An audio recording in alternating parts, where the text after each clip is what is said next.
Imagine waking up one morning and deciding simply not to continue. Not your life, not your day, but your line, your bloodline, your species. It sounds unthinkable. But what if ancient humans, your direct ancestors, had made exactly that choice? What if, somewhere between 300,000 and 70,000 years ago, the humans who would eventually become you had simply stopped having children? You would not exist. Not in the way you are now, not in any way at all. But here is what makes this question stranger than it first appears.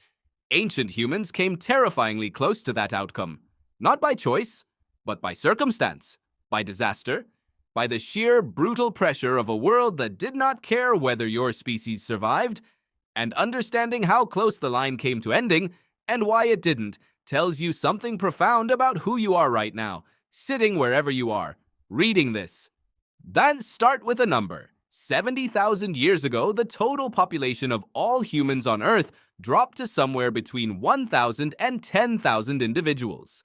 That is not a misprint. Anthropologists and geneticists call this the bottleneck event.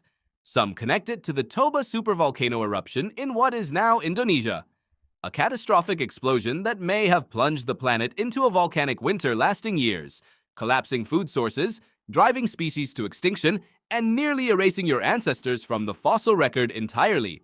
Geneticist Spencer Wells, in his work tracing human migration patterns through mitochondrial DNA, found that the genetic diversity of all humans alive today is strikingly narrow, far narrower than you would expect from a species that has existed for 300,000 years.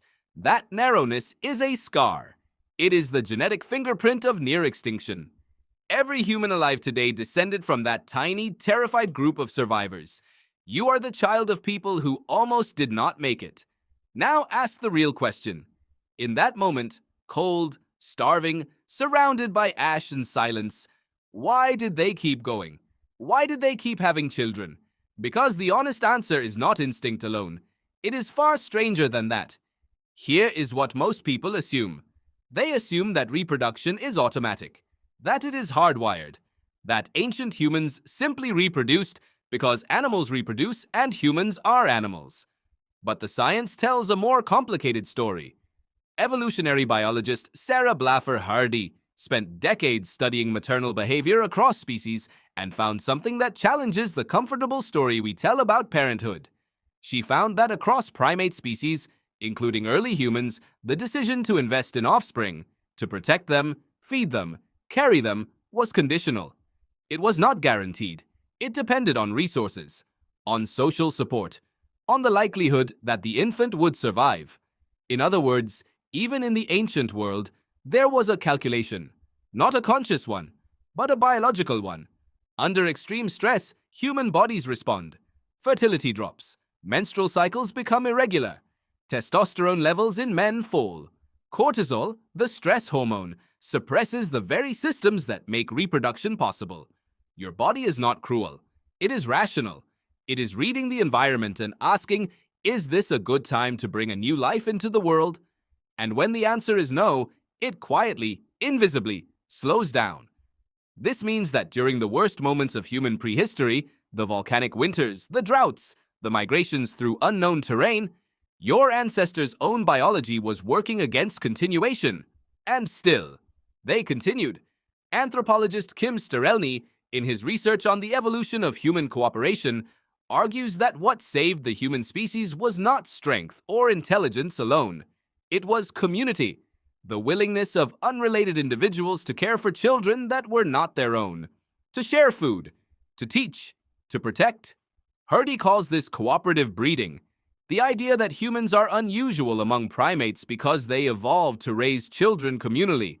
Not just mothers, not just fathers, but grandmothers, uncles, older siblings, neighbors.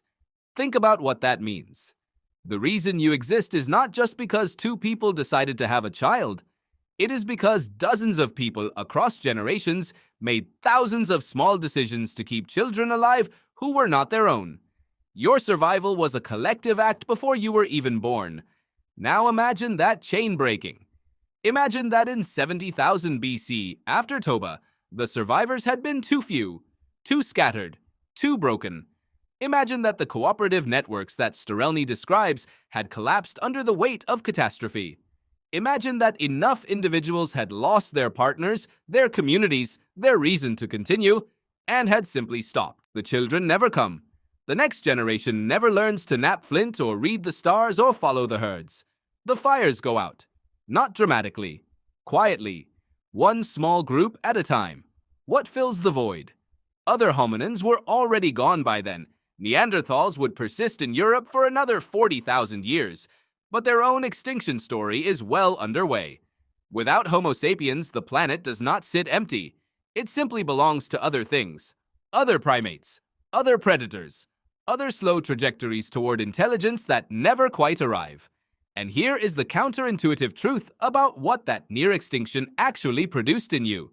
The bottleneck did not just threaten the human species, it forged it. The survivors of Toba were not average humans. They were, by definition, the ones who found each other, who formed bonds under pressure, who extended trust beyond their immediate family. Researcher Marcus Feldman at Stanford has studied how cultural transmission accelerated after population bottlenecks, how small surviving groups innovate faster, communicate more intensely, and develop shared symbols and rituals that bind strangers together.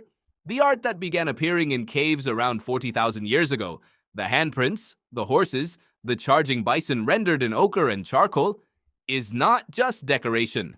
It is evidence of people telling each other, I was here, we were here, we survived. Remember, you carry that urgency in your biology. When you feel the inexplicable pull toward other people, when you find yourself needing to share something beautiful or frightening or strange, when you feel the loss of connection like a physical pain, that is not weakness. That is the inheritance of survivors. That is what was selected for in the ash and cold and darkness of 70,000 years ago. The people who needed each other most, who could not tolerate isolation, who reached out, who stayed, those are the ones whose children lived, and their children's children, and eventually, impossibly, you. So here is what the science of ancient near extinction tells you about your Tuesday morning, about the way you check your phone hoping someone reached out, about the way a stranger's kindness on the subway can make your whole day shift, about the way you cannot watch something beautiful without wanting to tell someone about it. You are not weak for needing connection. You are the living proof that connection is the only reason your species made it. Tonight, when you think about the people in your life, the ones you call, the ones you argue with, the ones you haven't spoken to in too long, remember that the distance between their existence and not existing at all was once measured in a few thousand cold and frightened survivors clinging to each other in the dark. They kept going, for reasons biology cannot fully explain and language can barely capture. And that is the only reason you are here, right now, to wonder about it at all.